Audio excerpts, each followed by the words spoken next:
You guys can text the show at 786-360-07. Texter writes in, Leroy can't wait to bring Harbaugh on the show. He's just keeping it under wraps. I don't know if Leroy would allow us to have Harbaugh on the show because I feel like I would embarrass him in front of Harbaugh just with the silly sauce.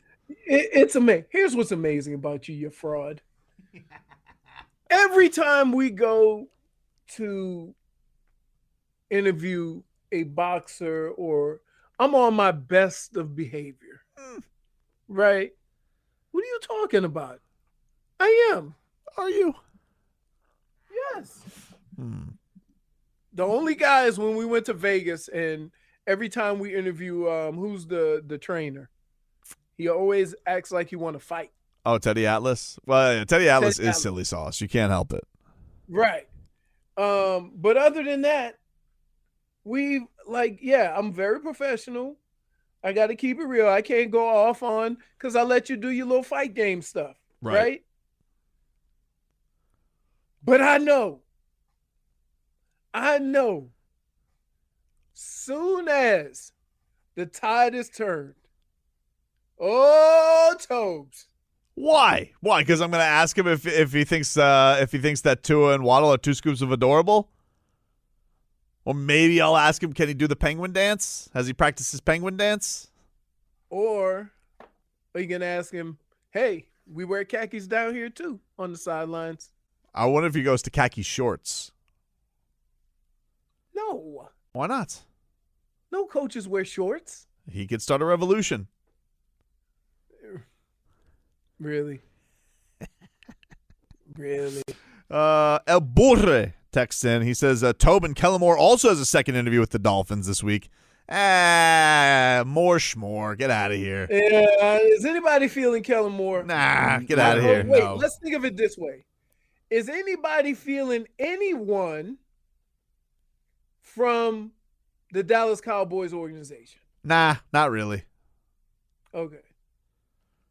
That's not really. Like, it's either McCochin or it's Harbaugh. I think that McCochin is getting strung along, to be honest with you. Really? Yeah, I think they're just doing it. Like, I think McCochin is the distraction. You know, like, who's the guy that nobody's looking at, right? Like, they have plans about this, and I think they don't have a problem with him. It's not having a problem with him. Obviously, they obviously, they dazzled him, but I think that what it is like he has no interviews with anybody else, right? But he's the whiz kid. So everyone's going to be like, oh, you wanted another interview with the whiz kid, of course. But you also need a cover-up for Harbaugh. And so who's the guy that are getting the second interviews? Two whiz kids.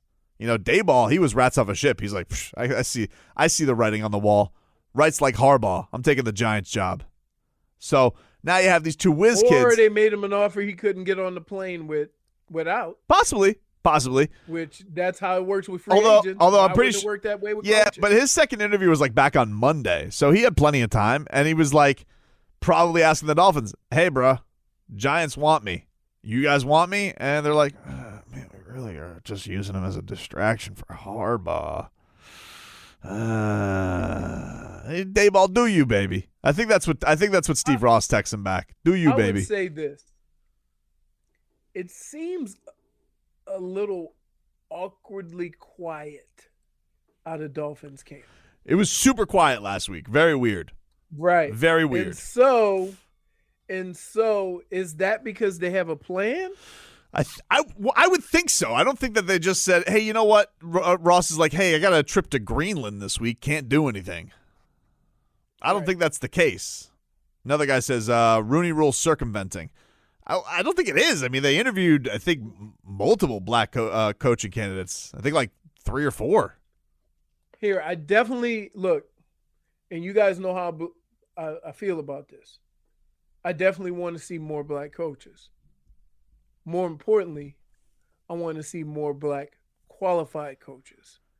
And so for people out there to think all the things that people are saying, there's 75% black and so forth and so on, is accurate. But it's more important to me that you have guys like Marvin Lewis, that you have guys like Mike Tomlin, who are at the job for a number of years. That makes the situation better. Not hiring a black coach just to hire him and then he ends up flaming out because he probably wasn't qualified enough for the job. So my only question, I've never had a problem with how they've gone about hiring coaches. My only question has been over the last couple of years is what's going on with Eric Bieniemy? I don't know, dude. Is that not exactly what everybody's looking at? A guy to kind of coach or to be an offensive coordinator or offensive guru with a young quarterback? I don't know. I don't know what's going on there. Tell you what, Mahomes didn't exactly help his case yesterday with that gag job. Are we saying? No, I'm not willing to say. You think they gagged? 21-3. It matched the long. So let me ask you a question. It tied for the longest comeback win in championship history. No, I know.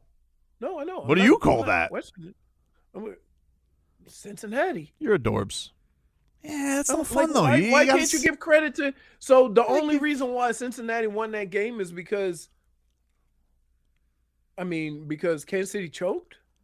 Like I would like to think that Cincinnati played a role in that. It's both.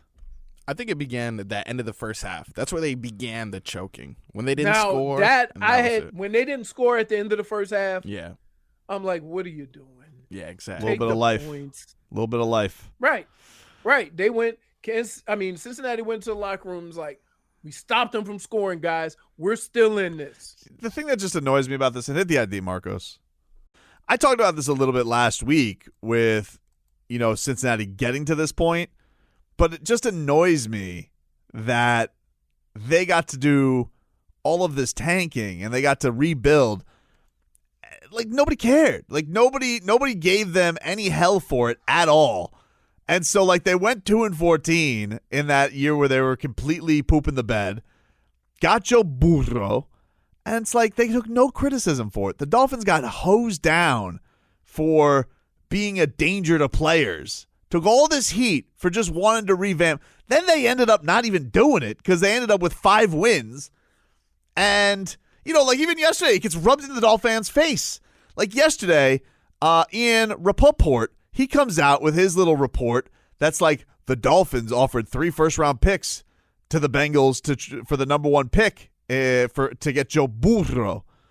And it's just like, first of all, we already heard that in the lead up to the draft that year that the Dolphins were trying to move up to number 1 overall. But the fact that their noses have to get rubbed in it a little bit more about how they wanted to go get Joe Burrow, and they weren't able to because Cincinnati was going to take him no matter what. I remember talking about this on the show, but it just to it a little salt in the Dolphins' wound, Leroy. Ian Rapoport has to come out here with that, saying, the Dolphins tried to get Joe Burrow, but they weren't able to. So not only did the Dolphins not properly tank and not take any heat for it, but now you're telling them, and then they tried this desperate effort to get Joe Burrow too after not tanking correctly. Just like these bastard Bengals got to go away scot-free. Look, when you do something like that, you have to get extremely lucky that the guy that ends up in your slot is Joe Burrow. Okay? We've had a lot of instances where guys have tanked and that guy was just not available. So there's a lot of luck and a lot of fortunate things that occurred for the Bengals to end up with Joe Burrow. So to say that the Dolphins didn't even do that right, that's hindsight. Because let's keep in mind, everybody was happy. And most people down here wanted the Dolphins to take Tua over Justin Herbert. So now all of a sudden, now let's not pile on. Let's not pile on and say, look at what the Dolphins did. They blew it again. No, because everybody was happy after that draft. Everybody was happy. We were so happy that night. So stop with that. I remember. Stop with that. Do you remember all the stuff? All good football decisions don't work out. You want to know another funny thing about it too? Is like Joe Burrow. He can do no wrong. But it's funny because, like, don't you remember in the lead up to that draft how much he was talking about how unfair the draft system is? Like, Joe Burrow was out here saying, this is like you don't get to choose where you go, and I remember him liking stuff about going to the Dolphins on Twitter, and people were like wondering, like, oh, could he pull an Eli? Would he be that? That type of guy that pulls an Eli Manning? And now it's like this dude's a king, never ever gonna be touched. He's a Cincinnati god. But like, I remember leading into that. There. What? He's from there. It's like a double. Like, he's from that area. So he's not only from there, he tried to go to college there. Like, yeah. It's like the best of all worlds for Joe Burrow. It is now. Yeah. But there was some rumblings back then that maybe he would not want to go there. Remember that sad picture of him getting drafted with his parents and the drapes? Oh, those drapes. It was like 3 people in a room eating some Melba toast, dipping it in Nutella. Like, it was no party. Anyway, just annoyed me yesterday. Thanks a lot, Ian Rapoport, for that stupid All Joe I know Burrow is Dolphins got some report. stones, man. Yeah, he's got stones. Of course he's got stones. Oh, my goodness. Big ol' onions. When did he get sacked? One time? I think so. Now, can I just say this? Sure. Joe Burrow only getting sacked one time does this for me. It makes the situation with Ryan Tannehill look even worse. Right? With him blowing that game? Yeah. Yeah, because Kansas City offensively didn't really do much more than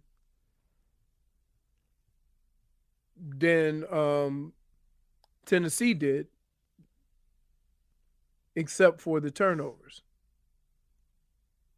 So, yeah, it was brutal. I mean, he ended up with a couple of picks. I mean, man, how close is that fumble too? Ooh. That Eli Apple interception right before the actual interception. No, he had. I don't know what, dude, but it's so crazy because he looked mother bleep unstoppable. The first quarter and a half of that game, he was perfect. What the hell? He tried to force the issue. Like, and they had gotten him into a mode of just playing consistent football and moving the ball down the field and not worry about it. You don't have to force it. We're good at this. And he flinched a couple of times. A couple of times he tried to make something happen. I was very impressed. I guess it's in his blood. He's a gunslinger. Can't help it. The Bengals 3-man rush though was getting to him like. Oh, dude, more. yeah, 3-man rush. He was like looking around. He's like, "What the hell's what?" It was one of those things where like, yeah, he couldn't find, and it's pretty wild. You think about like, the way he disperses that football on that team, and they were just taking everything away from him to freak him out like that. Bengals, man, Good coaching. Good. I will say, isn't it odd that Zach Taylor though? Like I was telling this to Marcos, he's only 38 years old. He's the oldest looking 38-year-old I've ever seen in my life. Coaching does that to you. McVay doesn't look like that. No, he looks like we. I got to pick him up from high school. How does this Because he don't have his license yet. McVay. Now let me ask you something. Does he get credit for Zach Taylor coaching tree because he had him as the QB coach, or does this guy count as the Philbin tree? No, what? Yeah. No. It's true. He was quarterback coach down here. No, that's not how it works. I think it is. They all come from the Shanahan tree. Nah, I don't think so. I think that this guy's in the Philbin tree. Do. He's adopted from the tree. He's like a fruit that got to hang out in the tree for a little bit, like a squirrel. You know what Philbin is. Are you just dismissing it because like Philbin's lost oranges? Hold on, lost to a freeze. I think Philbin gets credit for the tree. I think Philbin has a tree. It's like a sad Charlie Brown tree with one little green Zach Taylor. Is Dan Campbell there with as a well? big heavy ass orange hanging from it? That's a good question. Does Dan Campbell count from the Joe Philbin tree? No. I think he does. Come on. So you're saying he doesn't have a tree? serious? I think Joe Philbin has a tree, dude. I can't even Philbin look has at a you tree. right now. I think Joe Philbin's a gardener. If you go, Philbin has a tree. I think he First does. of all, let's think about this. In order for you to have a tree, you have to have been successful yourself. I don't think that's true. it could have been a situation where you were hiring guys and they were trying to get off the ship. You see what I'm saying? And not a situation where, coaching tree. Get out of here. I think he gets the tree. Leroy, you muted yourself. Wait, so if he's on Philbin's tree and possibly Dan Campbell's on Philbin's tree, I'm not sure if this guy had a career prior, but does that mean that Big Grains is on his tree as well? No, because Big Grains was on Gase's tree. Ah, gross. But he OG'd from the Mike Shanahan tree. Ah, gotcha. Man, that's Shanahan. I'm telling you. Shanahan's got the best tree out there, right? Besides the old trees like Walsh. But you see, this is the thing you're doing. You're saying Mike Holmgren. See, you're saying that Shanahan gets to adopt Zach Taylor into the tree because he birthed McVay. So now it's part of the McVay tree. It's a breakdown of the tree. Like you go top of the tree, and then it branches out, and then it branches out again. But the OG brand, like the seeds of Philbin, are there with Zach Taylor. I think they are. I think Philbin's got a tree, a really boring tree. It's a bum ass tree. Whose staff was he? Wait. Whose staff was he hired from when he became a head coach? Zach Taylor went to Cincinnati. He went to the University of Cincinnati after the Dolphins. Okay. And then he went to the LA University Rams. of Cincinnati to the head coach? No, then he went to the Rams, and he was on the Rams for 2 years. Tree he's on. I don't think so. Yes. Nah, I don't think so because McVay didn't go from. I don't think McVay went from. Did he go straight from Redskins? The only reason he why did. He went from Redskins to Washington football team. He went straight from Washington football team to LA Rams coach. The only reason why people talk about the Bill Belichick tree is because Bill Belichick has won. I think Philbin deserves some tree credit. If you weren't successful as a coach, nobody give a damn about your tree. Interesting. But how about this? McVay became. Hold on. McVay. Say it. He was promoted. Hear me out. McVay. He was promoted to offensive coordinator under Jay Gruden, even though he OG'd with Mike Shanahan. So then he went to the Rams, and he doesn't count under the Jay Gruden tree. Everybody says, "Oh no, he's part of the Shanahan tree." Ergo, right? Because that's who. I think Philbin gets Zach Taylor credit. Philbin has a tree. If we're doing the same thing, he's a gardener. Oh, Philbin. Because I know. You know what? I'm gonna give it to you. You know why? Why? Because sometimes we fertilize dirt with poop. That's why. Wow. Sheesh. And it's actually funny because Joe Philbin's actual favorite holiday is Arbor Day. No.